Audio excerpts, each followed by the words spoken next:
হ্যাঁ, শুভর বাবা বলছেন? আমি ওর অঙ্কের মাস্টার কথা বলছি। হ্যাঁ মাস্টার মশাই বলেন। আপনার ছেলের ব্যাপারে কিছু কথা ছিল। হ্যাঁ বলুন। আপনার ছেলে যে অঙ্কে ফেল করেছে সেটা আপনি জানেন? কি ফেল? কই না তো। তাহলে আপনি না জেনে শুধু শুধু মার্কশিটে সই করলেন কেন? সাইন মার্কশিট কই? আমি তো কোনো সাইন করিনি। মানে সইটাও তুই নকল করেছিস? তার মানে এর আগে যতবার বাবাকে দিয়ে সই করাতে বলেছিলাম সব তোর নকল সই ছিল? কিরে বল। আরে আপনি কই বকছেন কেন? হাতের সামনে আছে, মেরে নাক টাক ফাটিয়ে দিন না। না না, সেটা নয়, কিন্তু এগুলো তো খারাপ জিনিস, বলুন। খারাপ খারাপ আবার কেন? পাপ বলে পাপ। আচ্ছা এক কাজ করেন, আপনি ওকে ফাঁসি দিয়ে দিন। ফাঁসি, আমার দুইটা ছেলে আছে তো, একজন গেলে কোনো অসুবিধা নেই। কি বলছেন আপনি? যা শুনছেন। আচ্ছা বলুন তো, অঙ্কে কত পেয়েছে? 20। 20?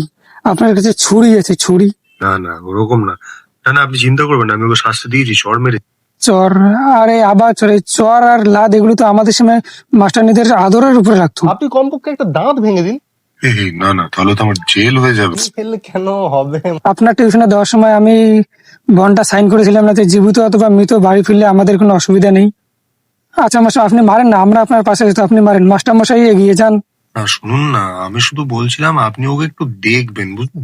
সে তো আমি ওকে দেখবো, কিন্তু ব্যাপারটা হচ্ছে যে এরপর ও আর কাউকে দেখতে পারবে না। তবে আপনার কাছে এটা আশা করিনি মাস্টার মশাই, অনেক খোঁজ নিয়ে আপনার কাছে। হ্যাঁ দেখুন, আমি ভালোই পড়াই, কিন্তু ব্যাপারটা হচ্ছে আপনার ছেলেকেও তো একটু পড়তে হবে, তাই না? না না, পড়ার কথা কে বলছি? আমি বলছিলাম অঙ্কের মাস্টারদের মধ্যে নাকি আপনি সব থেকে বেশি মারেন।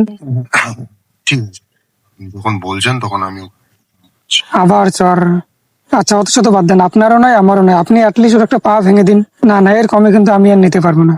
ওভাবে হয় না, এভাবে মারতে নেই। আচ্ছা বুঝে গেছি, আপনার দ্বারা হবে না। আপনি এক কাজ করুন, আপনি ওকে নিয়ে আমার বাড়ি চলে আসুন, আমি আপনাকে দেখাইতেছি কিভাবে মারতে হয়। ঠিক আছে? This is the end.